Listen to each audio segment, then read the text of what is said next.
অনেকদিন আগে রোহিতপুর নামে একটি গ্রাম ছিল। সেই গ্রামে বিশাল এবং গভীর একটি দিঘি ছিল। লোকেরা সেই দিঘিকে কালো ইনের দিঘি বলে ডাকতো। কালো ইনের দিঘির পানি খুবই স্বচ্ছ আর কালো রঙের ছিল। পানির অনেক নিচ পর্যন্ত সবকিছু স্পষ্ট দেখা যেত। গ্রামের সবাই সেই দিঘিতে নেমে গোসল করত, কিন্তু কেউ আজ পর্যন্ত মাছ দিঘির ঠাঁই পায়নি। আর লোকেরা দিঘির মাঝখানে যাওয়ার সাহস করত না। লোক মুখে শোনা যেত দিঘিতে এক দানব বাস করে। দিঘির আরেকটি আশ্চর্যজনক ব্যাপার ছিল যে দিঘি গরিব মানুষদের ঋণ দিত। যদি কারো বাড়িতে কোনো অনুষ্ঠান বা খাবারের আয়োজন অথবা বিয়ের আসর হতো, তখন দিঘির কাছে গিয়ে বাসন কোসন কিংবা হাঁড়ি পাতিল ডেস্কি চাইতো। তার কিছুক্ষণের মধ্যে তা পানির উপরে ভেসে উঠত। তখন লোকেরা তা দিয়ে নিজের প্রয়োজন পূরণ করে আবার দিঘিকে তা ফেরত দিয়ে দিত। একদিন নিতু নামে এক মেয়ের বিয়ে হচ্ছিল। এমন সময় তার বাবা নিতুর মাকে বলল, এমনিতেই তো আমাদের খাবারের আয়োজন করতে অনেক খরচ হয়ে গেল, এখন আবার ডেকোরেশন ভাড়া করতে না জানি কত খরচ হবে। আমার কাছে একটা উপায় আছে। শুনেছি কালো ইনের দিঘিতে গেলে প্রয়োজনীয় আসবাবপত্র চাইলে দিঘি থেকে তা উঠে আসে, আবার প্রয়োজন শেষ হলে ফেরত দিয়ে আসতে হয়। তাই নাকি? তাহলে চলো তো গিয়ে দেখি। এরপর তারা দিঘির কাছে যায়। আমরা খুব গরিব মানুষ, আমাদের মেয়ের বিয়েতে রান্না ও লোকজনদের খাওয়ানোর জন্য কিছু জিনিসপত্র দরকার। কিছুক্ষণের মধ্যে দিঘিতে বড় বড় বুদবুদ উঠল এবং ঢেউ উঠতে লাগলো। তারা উভয়েই অনেক ভয় পেয়ে গেল। এই সরে যাও, সরে যাও। ভয় পেয়ে তারা পিছনে সরে গেল। হঠাৎ তারা দেখতে পেল পানির নিচ থেকে একটি বড় পাত্রে তাদের প্রয়োজনীয় সব জিনিসপত্র দেওয়া আছে। আমার কি যে খুশি লাগছে, শেষ পর্যন্ত আমরা ওই দিঘি থেকে সাহায্য পেলাম। এরপরে তারা দুজনে বাড়ির দিকে রওনা হলো। নিতুর বিয়ে হয়ে যাওয়ার পরে অনুষ্ঠান শেষে নিতুর বাবা পাত্রগুলো ফেরত দিতে বের হলো। পথের মধ্যে নিতাই নামে এক লোকের সাথে নিতুর বাবার দেখা হলো। আরে নিতুর বাপ যে, কেমন আছো? এই তো নিতাইদা, আছি ভালো। তোমার কি খবর? ভালো। তবে এত বাসন কুসন আর হাঁড়ি পাতিল নিয়ে কোথায় যাচ্ছ শুনি? এগুলো ফেরত দিতে যাচ্ছি দাদা, মেয়ের বিয়ে ছিল তো তাই ধার এনেছিলাম আর কি। তো কার কাছ থেকে ধার আনলে এমন দামি দামি জিনিসপত্র? এগুলো তো এমনি এমনি ধার দেওয়ার কথা না। আরে কালো ইনের দিঘি থেকে নিয়ে এসেছিলাম, এখন ফেরত দিতে যাচ্ছি। আমি ঠিক তোমার কথা আগামাতা কিছুই বুঝতে পারলাম না। দিঘি থেকে ধার করেছ মানেটা কি? নিতুর বাবা সমস্ত অন্তপন্ত তাকে খুলে বলে। ও তাহলে এই কথা। ঠিক আছে চলো, আমিও গিয়ে তাহলে দেখে আসি ব্যাপারটা। তারা দুজনে দিঘির কাছে যায়। নিতুর বাবা দিঘির পাড়ে দাঁড়িয়ে বলে, হে কালো ইনের দিঘি, অনেক অনেক কৃতজ্ঞতা তোমার জন্য। আমি তোমার ধার শোধ করতে এসেছি, এবার তুমি তা গ্রহণ করো। কিছুক্ষণের মধ্যেই আবারও পানি থেকে আলোড়ন উঠল এবং পানির উপরে একটি বড় খালি পাত্র দেখা দিতে লাগলো। নিতুর বাবা বাসনগুলো সেই পাত্রে রাখলো। অমনি পাত্রটি আস্তে আস্তে পানির নিচে তলিয়ে গেল। নিতাই এটা দেখে বেশ অবাক হলো এবং তার মনে লোভ জেগে উঠল। সে চিন্তা করতে লাগলো, আরে আমি যদি এগুলো নিয়ে যাই তাহলে তো আমাকে আর দিঘি খুঁজেই পাবে না। তাছাড়া আমার গ্রাম তো এখান থেকে অনেক দূরে, এগুলো বিক্রি করলে তো আমি অনেক টাকা পেতে পারি। এটা ভেবে নিতাই একদিন দিঘির পাড়ে গেল এবং দিঘির কাছ থেকে মিথ্যা কথা বলে বাসনপাতি নিয়ে আসলো। সে তা অনেক দাম দিয়ে একজনের কাছে জিনিসগুলো বিক্রি করে দিল। এদিকে যখন এক সপ্তাহ পার হয়ে যাওয়ার পরেও দিঘি তার জিনিসপত্র ফেরত পেল না, তখন দিঘির পানিতে প্রচন্ড আলোড়ন উঠতে লাগলো। এমন আলোড়ন দেখে গ্রামের লোকেরা ভয় পেয়ে গেল। আরে আমি তো কখনোই আমার জীবন দশায় এমন আলোড়ন এই পুকুরে দেখিনি। তা হঠাৎ করে এই পুকুরের কি এমন হলো? গ্রামের মানুষজন এসে সবাই দিঘিকে দেখতে লাগলো। এক সময় হঠাৎ করে দিঘি শান্ত হয়ে গেল।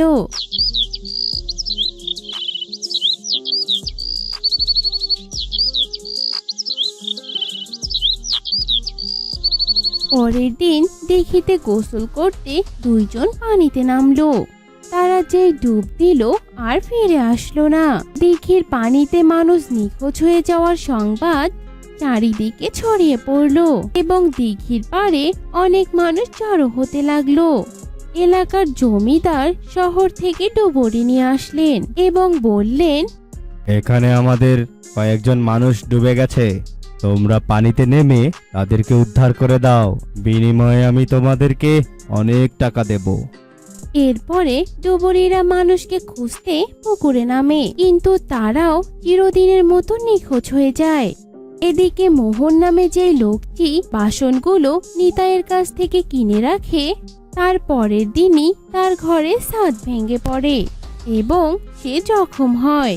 সে অল্পের জন্য বেঁচে যায়।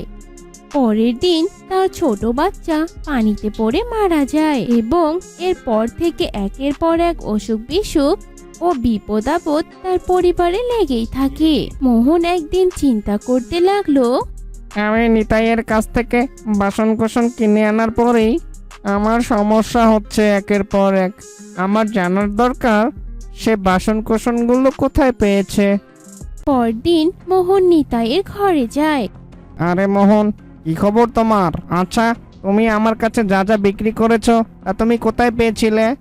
আরে আমি তো এগুলো বিলেত থেকে অনেক শখ করে কিনে এনেছিলাম। খুব টাকার দরকার পড়েছিল তো, তাই তো বিক্রি করে দিয়েছিলাম। সত্যি করে বল বলছি, কোথায় পেয়েছিলি সেসব? আরে আমি তো সত্যি সত্যি বলছি, ওই বাসনপত্রগুলো সব আমার নিজের ছিল। আমি তোমার এসব জিনিস রাখতে পারবো না, তুমি সেগুলো নিয়ে যাও। নিতাই তা ফেরত নিতে অস্বীকার করে, কিন্তু মোহন তা এনে নিতাইয়ের বাড়িতে রেখে দেয় এবং ঘরে চলে আসে। রাতের বেলা নিতাইয়ের ঘরের মাটি কাঁপতে থাকে। নিতাই ভয়ে চিৎকার করে ওঠে। তার চিৎকারে এলাকাবাসী দৌড়ে আসে। তারা সবাই এসে দেখে নিতাই তার ঘরে শুয়ে আছে এবং মাটির নিচ থেকে দুটি হাত বের হয়ে এসে নিতাইয়ের গলা চেপে ধরে। এরপর হাত দুটো লম্বা হয়ে গিয়ে ঘর থেকে ওই বাসনপাতিগুলো নিয়ে পুনরায় মাটির নিচে চলে যায়। এদিকে নিতাইয়ের লাশ ঘরে পড়ে থাকে। এটা দেখে এলাকার মানুষজন খুব ঘাবড়ে যায়।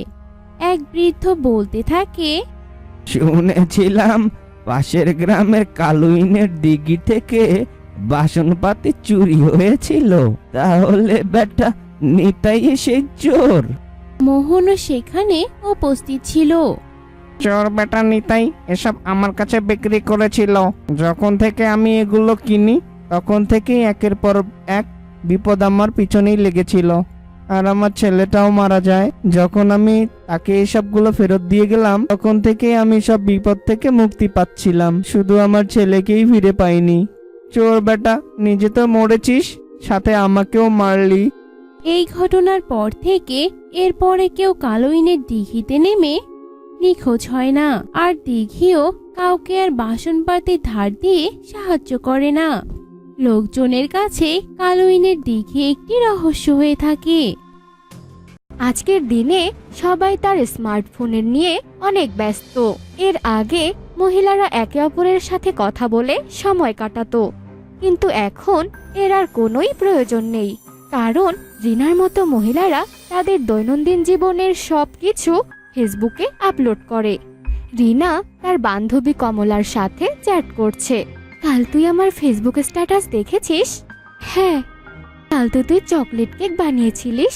কেকটা দেখতে দারুণ ছিল আর টেস্টও খুব ভালো ছিল। আমাকে ওই রেসিপিটা বল না।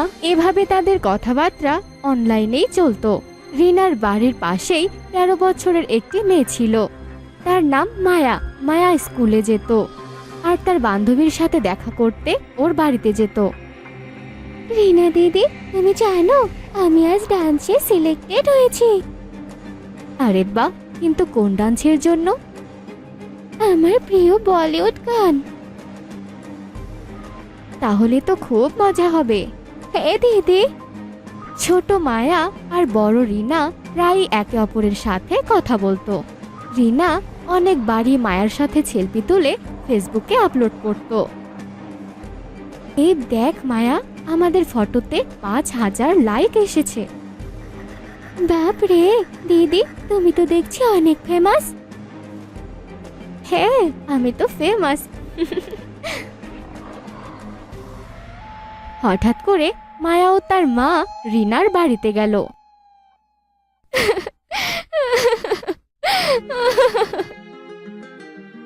কি হয়েছে মায়া, তুই কাঁদছিস কেন? দিদি, আজ যখন আমি স্কুল থেকে ফিরছিলাম তখন বাইকে দুটো ছেলে আমার আশেপাশে ঘোরাঘুরি করছিল আর আমার ব্যাগ নিয়ে নিচে ফেলে দেয়। তারপর আমাকে দেখে ওরা উল্টো পাল্টা কথা বলতে লাগলো। তুই ওদের নামে কমপ্লেন করেছিস? আমি কমপ্লেন করেছি আর পুলিশ আঙ্কেলকেও ওদের গাড়ির নাম্বারটা দিয়েছি। আমার এক বন্ধু ওদের ফটো তুলে নিয়েছিল যখন ওরা আমাকে বিরক্ত করছিল। এটা তুই অনেক ভালো করেছিস। কিন্তু পুলিশ আঙ্কেল বলল ফটো দেখে ওদেরকে চিনতে পারা যাচ্ছে না। ওনারা তদন্ত শুরু করেছেন। আচ্ছা, আমি ওদেরকে খুঁজে বের করব। তুই আমাকে ফটোগুলো দেখ। রিনা মায়ার কাছ থেকে ফটোগুলো নিয়ে ফেসবুকে আপলোড করলো আর লিখে দিল ওরা খুব খারাপ ছেলে আর ওরা ছোট ছোট বাচ্চাদের অনেক বিরক্ত করে, আর যদি কেউ ওদের চিনে থাকে তাহলে রিনার সাথে যোগাযোগ করবে। রিনার এরকম পোস্ট দেখে অনেক কমেন্ট আসতে লাগলো আর কিছুক্ষণ পর রিনার ফোন বেজে উঠল। হ্যালো রিনা, তুই যাদের ফটো আপলোড করেছিস আমি তাদের চিনি। ওরা কারা? আমার বাড়ির পাশে একটা মুদিখানার দোকান আছে, ছেলেগুলো ওখানেই কাজ করে। আমি তো ওদের নাম জানি না, কিন্তু ওরা ওখানেই থাকে। তুই নাম্বারটা লিখে নে। রিনা অ্যাড্রেস লিখে নিল।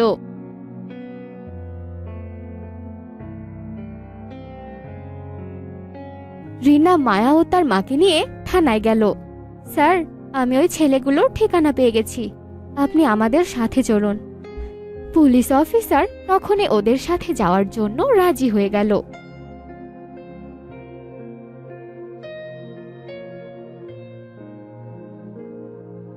মায়া পুলিশ অফিসারকে নিয়ে অঞ্জুর বাড়িতে পৌঁছালো।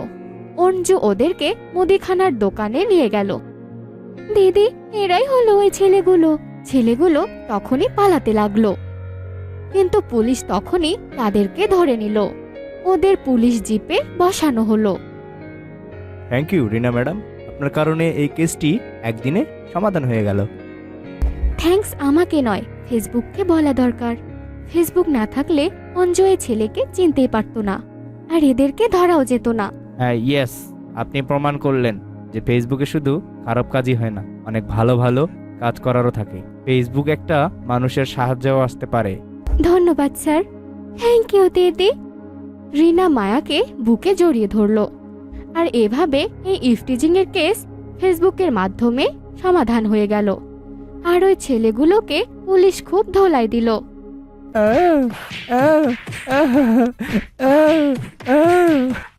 আমাদেরকে ছেড়ে দিন, আমাদেরকে ছেড়ে দিন, আর কখনো করবো না এসব। আমরা আর কোনোদিন করবো না স্যার, ছেড়ে দিন, আমাদেরকে ক্ষমা করে দিন স্যার। তো বন্ধুরা, আমাদের আজকের এই গল্পটি তোমাদের কাছে কেমন লেগেছে তা কমেন্টে জানাতে ভুলো না কিন্তু। কেঁদো না বউ, উপরওয়ালা যদি চায় তাহলে দেখবে একদিন না একদিন আমরা সন্তানের মুখ দেখব।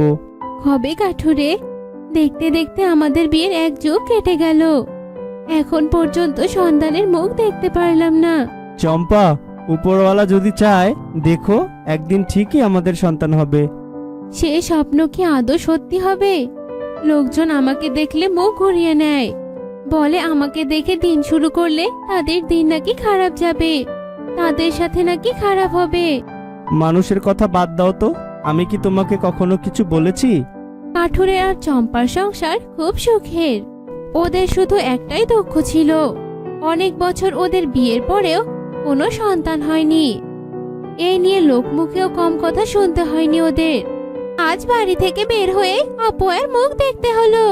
আজকের দিনে আর কিছু ভালো হবে না। ভাবি, সব সময় আপনারা আমাকে দেখলে এভাবে কথা বলেন, আমারও তো খারাপ লাগে।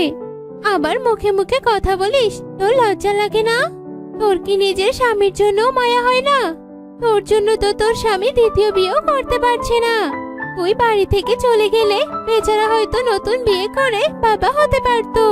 প্রতিবেশীর মুখে এরকম কটাক্ষ কথা শুনে চম্পা কাঁদতে কাঁদতে জঙ্গলের দিকে চলে যায়।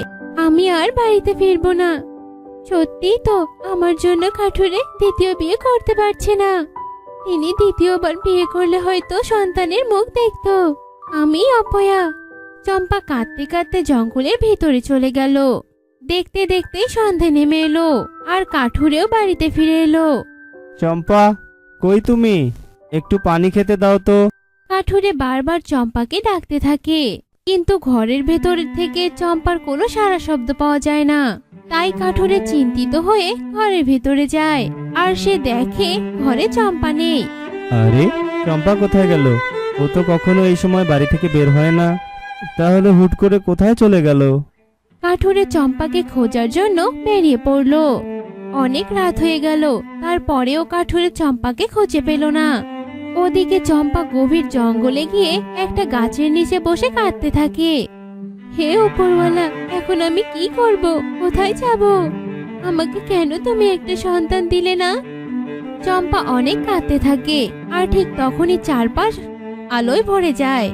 জ্যোৎস্নার চাঁদের আলোয় জঙ্গলের রাতের মধ্যেও দিনের মতো দেখা যায়। চম্পার চোখ পড়ে এক সাদা ফুলের দিকে। বাহ, ফুলটা তো অনেক সুন্দর। আর হঠাৎ করে আর চারদিকটা আলোয় কেমন জানি ভরে উঠলো, সেটাও তো বুঝতে পারছি না। চম্পা সেই ফুলটার কাছে গিয়ে ফুলটা স্পর্শ করে। সাথে সাথে সেই অলৌকিকভাবে ফুলের মধ্য থেকে বেরিয়ে আসে এক ফুটফুটে সুন্দর শিশু। আর সেই শিশুটিকে ঘিরে রেখেছিল রং বেরঙের প্রজাপতি। কি অবাক কাণ্ড! এই শিশুটি কোথা থেকে এলো? আমার তো খুব ভয় করছে। না, এখানে আর থাকা যাবে না। আমার এখান থেকে চলে যাওয়াই ভালো হবে। চম্পা পেছন দিকে ফিরে সেখান থেকে চলে যেতে লাগলো।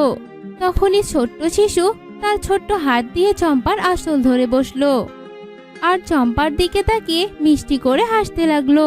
সেই মিষ্টি মাখা মুখের দিকে তাকিয়ে চম্পার খুব মায়া হলো। এই মেয়েকে এরপরে আমি কিভাবে রেখে যাই? একে আমি আমার সাথেই নিয়ে যাব। আজ থেকে ও আমার মেয়ে। চম্পা, তুমি এখানে? আর আমি তোমাকে পুরো গ্রাম খুঁজেছি। আর তোমার এই কোলের বাচ্চাটা কি? চম্পা কাঠুরেকে সব ঘটনা খুলে বলল। এ সব উপরওয়ালা নীলা খেলা চম্পা। আমরা একটা সন্তানের আশায় বুক বেঁধেছিলাম, আর শেষমেশ বিধাতা আমাদের দিকে মুখ তুলে তাকালো। দেখো, আমরা আমার সন্তান পেয়ে গেলাম। আচ্ছা কাঠুরে, শোনো, আমি এই মেয়েকে ফুলের মধ্যে পেয়েছি, তাই এর নাম আজ থেকে ফুল। খুব সুন্দর নাম। আমাদের মেয়ে দেখতে যেমন ফুলের মতো, নামটাও তেমনি সুন্দর। সেই থেকে ফুল কাঠুরে আর কাঠুলের বউয়ের কাছে বড় হতে থাকলো। কিন্তু ফুল যত বড় হতে লাগলো, তার মধ্যে অদ্ভুত কিছু পরিবর্তন দেখা দিতে থাকলো। ফুল সব ফুলেদের সাথে, প্রজাপতিদের সাথে আর গাছেদের সাথে কথা বলতে পারতো। তা দেখে কাঠুরে আর চম্পা ভয়ে ভয়ে থাকতো। একদিন তারা দেখে ফুল একটা ফুল গাছের কাছে যায় আর সেই ফুল গাছের সাথে কথা বলতে থাকে। জানিস সূর্যমুখী, আমার ভীষণ ইচ্ছে করছে আকাশে উড়ে বেড়াতে। আমি যদি আকাশে উড়ে বেড়াতে পারতাম। তুমি তো খুব সহজেই তোমার ইচ্ছে পূরণ করতে পারো। কিভাবে? এই নাও, এই ফুলের ডাঁটা ধরে তুমি যেখানে যাইতে চাইবে, এই ফুল তোমাকে সেখানেই নিয়ে যাবে। বুঝতে পেরেছি। আমি আজ এই ফুলটাকে নিয়ে ঘুরে আসবো আর অনেক মজা করব। ফুল সেই সূর্যমুখীর ডাঁটা ধরলো আর সূর্যমুখী ফুলকে নিয়ে আকাশে উড়ে বেড়াতে থাকলো। আকাশে উড়ে বেড়াতে ভীষণ ভালো লাগছে আমার। ফুলকে এভাবে আকাশে উড়তে দেখে ফুলের বাবা মা ভীষণ ভয় পেয়ে যায়। একই দেখছি আমি কাঠুরে, আমাদের ফুল যে আকাশে উড়ছে। ফুল, যাস না, পাখির মতো উড়ে কোথায় যাচ্ছিস? মা, আমি এই পাহাড়ে সমুদ্রে ঘুরে বেড়াতে যাচ্ছি। আমার ভীষণ ভালো লাগছে। তুমি আসবে আমার সাথে? তোমার মেয়ে কি বলছে? তোমার মেয়ে কি হলো? ফুল আকাশে উড়ে ঘুরে বেড়াতে থাকলো। এদিকে ফুল আকাশে ঘুরে বেড়ানোর সময় ফুলের মধ্যে বিভিন্ন পরিবর্তন আসতে শুরু করলো। ফুলের পোশাক, সাজসজ্জ সবকিছুই পরিবর্তন হতে লাগলো। প্রজাপতিরা এসে ফুলকে ঘিরে ধরলো। ফুল, পাখির মতো আকাশে উঠতে কেমন লাগছে তোমার? আমার ভীষণ ভালো লাগছে প্রজাপতি। আমি আজ পুরো সমুদ্র ঘুরে দেখবো। পাহাড়, সুন্দর সবুজ দ্বীপ সবকিছু দেখবো। ফুল ঘুরে বেড়াতে বেড়াতে চলে এলো অনেকটা দূরে, যার আশেপাশে ছিল নানা রঙের ফুলের গাছ। এ কোথায় এলাম আমি? চারদিক এত সুন্দর, এত সুন্দর জায়গা আমি জীবনে কখনো দেখিনি। পৃথিবী এত সুন্দর। ফুল সে বাগান ঘুরে ঘুরে দেখছিল। তখনই ফুলের বাগান থেকে বেরিয়ে এলো এক পরী। কে তুমি? তুমি তো খুব সুন্দর। মায়ের কাছে শুনেছি পরীরা দেখতে ভীষণ সুন্দর হয়। তুমি কি পরী? তুমি ঠিক ধরেছ ফুল, আমি পরী। তোমার কাছে এসেছি তোমার দায়িত্বের অবগতি করতে। দায়িত্ব মানে? আমার আবার কি দায়িত্ব? তুমি ফুল রাজ্যের রাজকন্যা। তোমার বাবা মা ভীষণ বিপদে আছে। তোমার বাবা মাকে কালনাগিনী বন্দি করে রেখেছে, আর তোমাদের রাজ্য দখল করে বিষাক্ত রাজ্যে নাগেদের রাজ্যে পরিণত করেছে। আগে যা ছিল বিভিন্ন রঙের রঙিন এক রাজ্য, তা এখন শুধু ভালো রাজ্যের ফুলের রাজ্যে পরিণত হয়েছে। এসব কি বলছো তুমি? আমার বাবা মা তো আমাদের গ্রামে। আমার বাবা কাঠুরে আর আমার মায়ের নাম চম্পা। আমি কোনো রাজকন্যা নই। তুমি সবটা জানো না বলে এটা বলছো ফুল। আমি তোমাকে সত্যটা খুলে বলছি। বাহ, এই রাজ্য তো ভীষণ সুন্দর। কি বলিস খেপানা? হ্যাঁ, সত্যি খুব সুন্দর। কিন্তু একটাই সমস্যা, এত রঙের ফুল আমার ভালো লাগছে না। এই সব ফুলের গাছগুলোকে আমি কালো ফুলের গাছ করে দেব। কালনাগিনী পরিরাজ্যের রাজপ্রাসাদের সামনে গিয়ে দাঁড়ায় আর নিজের জাদু শক্তি দিয়ে একে একে সব রঙিন ফুলের গাছগুলোকে ভালো ফুলে পরিণত করে। এমনকি প্রাসাদেও নেমে আসে অন্ধকার। এদিকে ফুল রাজ্যের রাজা রানী ভীষণ ভয় পেয়ে যায়। এ কি হচ্ছে মহারাজ? আমিও তো কিছু বুঝতে পারছি না রানী। তখনই সেখানে সেই রাজ্যের ঋষি চলে আসে আর রাজাকে সব কথা খুলে বলে। রাজকন্যাকে যে আমাদেরকে বাঁচাতেই হবে মহারাজ, আর তার জন্য আপনাকে এই ফুলের মধ্যেই রাজকন্যাকে অর্পণ করতে হবে। আর এই ফুলই রাজকন্যাকে বাঁচাবে। পরবর্তীতে রাজকন্যা বড় হয়ে শক্তিশালী হয়ে ফেরার পরে এই রাজ্যকে উদ্ধার করবে। এ কি বলছেন ঋষি? আমাদের কন্যা একা একা এইটুকু বয়সে কিভাবে ফুলের মধ্যে থাকবে? ফুল রাজ্যের রাজকন্যা তিনি, তাকে যে ফুলেরাই বাঁচাবে ও নিয়ে আপনি ভাববেন না। ঋষির কথা মতো রাজা রানী সেই কন্যাকে ফুলের মধ্যে অর্পণ করে আর ফুল ওধা হয়ে যায়। এরপরই সেখানে কালনাগিনী আর খেপানাক চলে আসে। তাহলে তোরা এই রাজ্যের রাজা রানী? শোন, এই রাজ্য আমাদের ভীষণ পছন্দ হয়েছে, তাই এই রাজ্যকে আমরা নিজেদের নিয়ন্ত্রণে নিয়ে নিব আর তোদেরকে নিজেদের দাস করে রাখবো। কালনাগিনী নিজের জাদু শক্তি দিয়ে ঋষি আর রাজা রানীর পোশাক পরিবর্তন করে তাদের দাসীদের পোশাক পরিয়ে দেয়। কালনাগিনী, তোকে আমি শেষ করে দেব। আমার রাজ্য থেকে আমি কিছুতেই চলে যাব না। এতে তো তোকে বলিনি, বলেছি আমার দাস হয়ে থাকতে। আর যদি বেশি বাড়াবাড়ি করিস তাহলে তোর সামনে ঋষি আর তোর বউকে মেরে ফেলবো। তারপর থেকে তোমার বাবা মা কালনাগিনীর দাস দাসী হয়ে আছে, আর আজ তুমি পূর্ণ শক্তি লাভ করেছো। তাই তুমি আজ তোমার বাবা মায়ের সাথে অন্যায়ের প্রতিশোধ নিতে পারবে। আমার বাবা মায়ের সাথে যা হয়েছে তা সত্যিই খুব খারাপ, আর আমি ওই কালনাগিনীকে শাস্তি দেবই। যাও ফুল, এখনই ফুলের রাজ্যে গিয়ে কালনাগিনীকে শেষ করো। ফুল সূর্যমুখী ফুলের ডাঁটায় চেপে রওনা দেয় ফুলের রাজ্যে। আমি ফুলের রাজ্যে চলে এসেছি। সত্যি তো এই রাজ্য আর ফুলের রাজ্য নেই, অন্ধকারে ছেয়ে গেছে। ফুল একটা কালো গোলাপ স্পর্শ করে, সাথে সাথে কালো গোলাপের রং পরিবর্তন হয়ে ফুল রাজ্য আগের মতো পরিবর্তন হয়ে যায়। আরে, এ কি হলো? আমার রাজ্য এরকম রঙিন হলো কি করে? আমার কন্যা এসেছে। রানী, শুনছো? আমাদের সুখের দিন এবার ফিরবে। একে হচ্ছে কালনাগিনী। সেটাই তো বুঝতে পারছি না। আমাকে এক্ষুনি প্রাসাদের বাহিরে যেতে হবে। কালনাগিনী প্রাসাদের বাহিরে যাওয়ার জন্য অগ্রসর হয়। ঠিক তখনই সেখানে ফুল চলে আসে। তোর আর বাহিরে যাওয়ার কোনো দরকার নেই কালনাগিনী, আমি তোর মৃত্যু হয়ে এখানে এসেছি। কে তুই? কে তোকে আমি জানাবো না, কারণ আমি চাই তুই একটা আফসোস নিয়ে মৃত্যুবরণ কর। তোর এত বড় সাহস, তুই আমাকে মৃত্যুর ভয় দেখাস? দেখ আমি তোর কি অবস্থা করি। কালনাগিনী সাপ হয়ে ফুলকে আক্রমণ করতে যায়। তখনই ফুলের মাথা থেকে বিশাল আকৃতির এক ফুল হয়ে হাঁ করে কালনাগিনীর গলা চেপে ধরে। আহ, ছেড়ে দে, আমাকে ছেড়ে দে, আমি তোকে শেষ করে দিব। খ্যাপানা কালনাগিনীর এরকম হাল দেখে সেখান থেকে পালিয়ে যায়, আর ফুল কালনাগিনীর গলা চেপে ওকে ওখানেই মেরে ফেলে। আমার কন্যা। ফুল ওর বাবা মাকে জড়িয়ে ধরে। ফুল রাজ্যে সুখের দিন আবারও ফিরে আসে। ফুল রাজ্যে আগের মতো শান্তি আর সৌন্দর্য চলে আসে। ওদিকে ফুল নিজের কাঠুরে বাবা আর চম্পা মাকে নিয়ে আসে ফুল রাজ্যে।